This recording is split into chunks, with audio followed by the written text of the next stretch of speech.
Good evening students. मैं जयंत साख्या Chanakya coaching अकादमी में आपका स्वागत करता हूं। हमारी बात चल रही थी सरलीकरण पे आज। ठीक है, आज हम बात करेंगे सरलीकरण सिंप्लीफिकेशन। ठीक है, इससे पहले हम पढ़ चुके थे गुणनखंड, फैक्टर पढ़ चुके थे, इकाई अंक पढ़ चुके थे। ये हमारा बहुत ही मोस्ट इंपोर्टेंट चैप्टर है। ठीक है, और ये जरूरी नहीं लेखपाल में ही हो, हम किसी भी एग्जाम में भी इसका प्रयोग कर सकते हैं। ठीक है, आज हम सबसे पहले इसकी छोटी छोटी चीजों को सीखेंगे। छोटी छोटी चीजों को हर वीडियो में मैंने आपको बताया कि हम कोई भी चैप्टर और छोटी छोटी चीजें लेके चलेंगे। छोटी छोटी चीजों से ही हम कुछ बड़ा सीखेंगे। ठीक है, तो यहाँ पे हमने सबसे पहली बात करेंगे चिन्ह की। ठीक है, इसमें क्या है कि जब समान चिन्हों का गुणा होता है तो हमेशा धन रहता है, और जब असमान चिन्हों का गुणा होता है तो हमेशा ऋण रहता है। कैसे?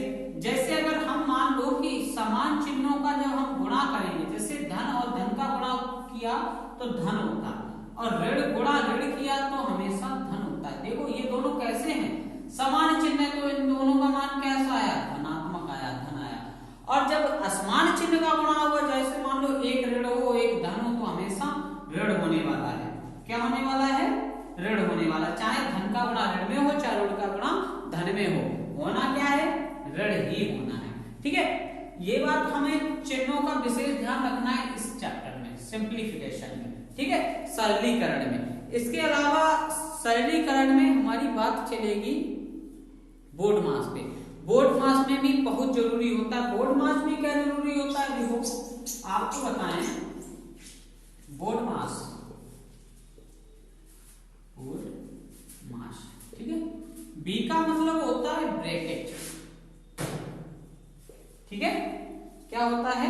ब्रैकेट। ओ का मतलब होता है ऑफ। ठीक है, डी का मतलब डिवीजन। ठीक है, डी का मतलब डिवीजन, एन का मल्टीप्लाई। ठीक है, ए का एडिशन, और एस का सब्ट्रैक्शन। ठीक है, क्या होता है? सब्ट्रैक्शन। ठीक है, ब्रैकेट, ब्रैकेट कितने टाइप्स के होते हैं? ब्रैकेट 4 प्रकार के होते हैं। कौन कौन से? एक तो देखो ये होता है रेखा कोष्ठक, जिसको हिंदी में बोला जाता है कोष्ठक। ब्रैकेट को क्या बोला जाता है? कोष्ठक। एक तो रेखा कोष्ठक होता है। ठीक है,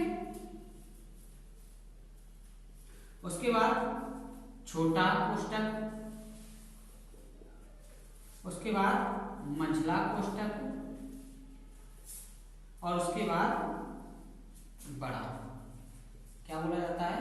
बड़ा कोष्ठक। ठीक है, ये कोष्ठक। ओ का मतलब होता है हमारा का, ऑफ, और डिवीजन, मल्टीप्लिकेशन, ऐड और सब्ट्रैक्ट। ठीक है, ये हमें सिंप्लीफिकेशन में बहुत ज्यादा रूल, इसके थ्रू ही हमें चलना पड़ता है, इसी नियम का लेके आपको चलना पड़ता है। इसमें क्या है कि जैसे का मतलब भी गुणा होता है और मल्टीप्लाई का भी मतलब, लेकिन अगर कहीं हमें सवाल में ऑफ या का दिया जाता है तो हम सबसे पहले का को सॉल्व करेंगे, ना कि मल्टीप्लाई। दोनों का मतलब तो एक ही होता है, लेकिन हम सबसे पहले सॉल्व किसे करेंगे? का को करेंगे। ठीक है, ये हमारी हो गई बात की बात। ठीक है, ये हम बाद में बात करेंगे, ये मैंने आपको बता दिया है कैसे इसको करना है। ठीक है, अब अगर इसी के थ्रू हम छोटे से एक क्वेश्चन ले लेते हैं, क्वेश्चन की तरफ से देखें तो कैसे करेंगे। देखो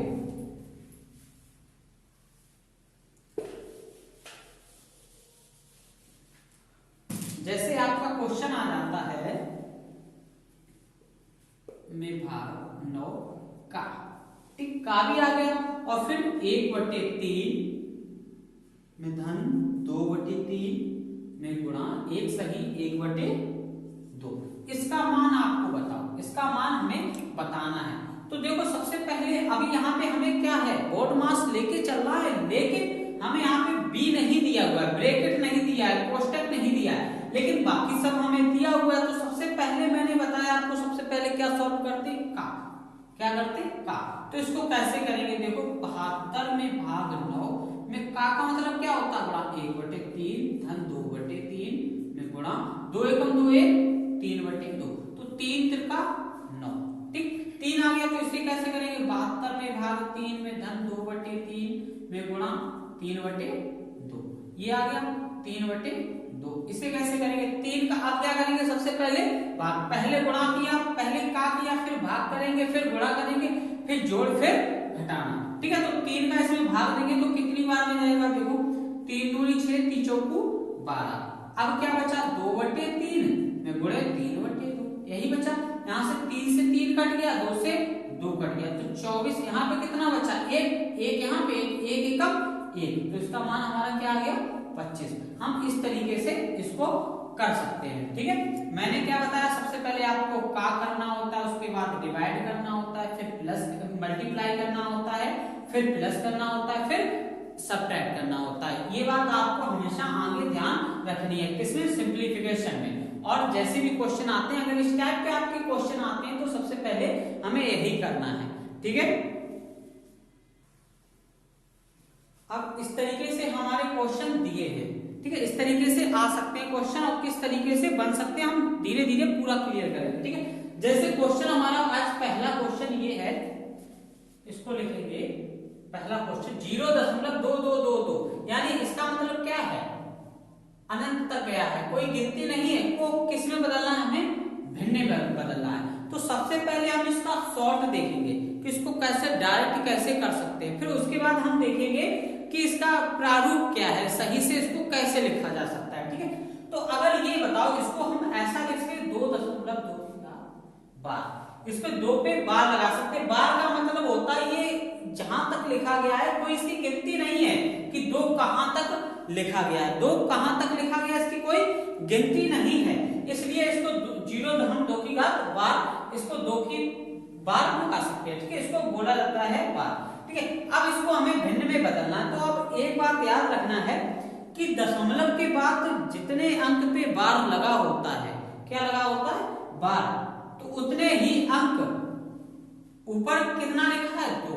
अब देखो कितने अंक है? केवल एक ही अंक है जिसके ऊपर बार लगा। क्यों लगा है? क्योंकि 2 की क्या हो रही? पुनरावृत्ति हो रही। पुनरावृत्ति जब किसी अंक की होती है, उसके ऊपर एक बार में लिखा जाता है तो बार लगा दिया जाता है। अब देखो केवल एक अंक पर है, तो यहाँ पे सीधा लिख देंगे 2/9, यही हमारा उत्तर हो जाएगा। अगर मान लो ये होता आपका 0.232323 और ऐसे ऐसे लिखा होता बराबर कंटिन्यू, इसको जाते होते, तो इसको कैसे कर सकते थे? इसको ऐसे 0.23 की घात, इस पे बार लगा सकते 2-3 बार।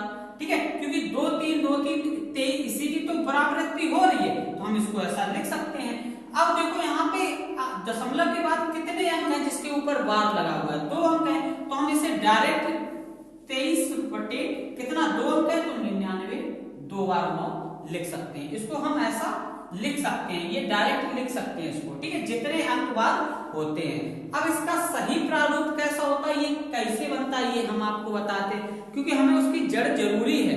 तो जरूरी नहीं है कि हम इसमें एकदम डायरेक्ट ही कर दें, उसका आना भी बहुत तरीका है, वो होना भी हमें बहुत जरूरी है कि हमने ये किया कैसे। अगर कोई हमसे पूछ देता है कि ऐसे डायरेक्ट आपने कैसे लिख दिया, वो भी होना, वो भी हमें पता होना बहुत जरूरी होता है। तो हम इसको कैसे करेंगे? फिलहाल हमारा डायरेक्ट करने का तरीका यही रहेगा। ठीक है, अब हम इसको लिखेंगे। अब हम बताएंगे आपको कैसे करेंगे। जैसे 0.2, तो हमने इसको बार लिख दिया, यानी कि 2 ऐसे 0.2222, इसकी पुनरावृत्ति हो रही है, तो हम इसको पहले मान लेंगे x के बराबर। माना कि x के बराबर ये मान हो गया। अब क्या करेंगे? देखो एक ही अंक है हमारे पास, तो क्या करेंगे? 10 का दोनों पक्षों में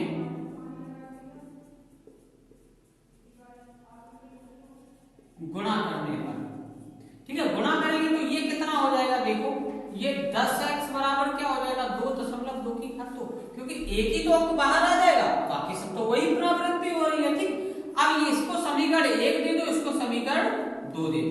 ठीक है, अब क्या लिखेंगे? समीकरण 2 से समीकरण 1 को घटाने पर, समीकरण 2 को समीकरण 2 से, समीकरण 2 से समीकरण 1 को घटाने पर, तो देखो ये क्या हो जाएगा? 10x में ऋण x, ये कर लेंगे, और इसको क्या लिख लेंगे? 2.2 की घात 2 में ऋण 0.2, यानी कि जितने 2 हैं ये पीछे वाले 2 पूरे घट जाएंगे, हमारे पास केवल क्या बचेगा? तो यहाँ पे 10 में से 1 क्या कितना बचा? 9x। यहाँ पे पीछे वाला इससे ये पूरा पूरा कट जाएगा, पूरा पूरा खत्म हो गया। अब यहाँ पे क्या बचा, अब इसको क्या लिख सकते हैं, दिस इंप्लाइज दैट x बराबर, ये इधर गुणन हो जाएगा भाग में, तो 2/9 ये हमारा उत्तर हो जाएगा। इस तरीके से हम इसको डायरेक्ट लिख सकते हैं। चूंकि हमें कंपटीशन लेवल में इतना टाइम नहीं होता जो हम इसको एक्सप्लेन करें, ठीक है, हमें डायरेक्ट लिखना है तो आपको केवल देखना क्या है कि कितने अंक पर बार लगा हुआ है, जितने अंक पे बार लगा उतने ही नीचे 9 बढ़ा दिए जाते हैं। तो एक अंक तो 2/9, अगर मान लो 0.334 इस तरीके से लगा होता तो 0.334 इसके ऊपर बार लगा देते। अब देखो हमारे पास दशमलव के बाद कितने अंक है, 3 अंक है, तो हम इसको कैसे लिख सकते हैं, तो जो नंबर है वही लिख देते 3 3 4, उसके बाद बार कितने अंकों पे लगा हुआ है, 1 2 3, तो 3 नीचे बढ़ा दिए। ये हो गया हमारा उत्तर। हम इस तरीके से डायरेक्ट कर सकते हैं। इतनी बात क्लियर हुई आप लोगों को, ठीक है। अब देखिए, अब हमारे पास कुछ ऐसे क्वेश्चन भी आ सकते हैं, ठीक है, और जिसको हमें किस में बदलना है, भिन्न में बदलना है। अब इसको देखो क्या लिखा जा सकता है, यहाँ पे केवल किसकी पुनरावृत्ति हो रही, 3 की, तो हम इसको कैसे लिखेंगे, 0.563 ये लगा दिया मैंने, ठीक, इतना लगा दिया। अब इसको क्या करेंगे, देखो इसको डायरेक्ट कैसे करेंगे, डायरेक्ट लिखने का क्या है, मैंने बताया जिस अंक पे जितने अंक पे बार लगा होता उतने ही नीचे 0 बढ़ाया, तो आपको सबसे पहले ये पूरा नंबर लिख लेना है 3, ठीक।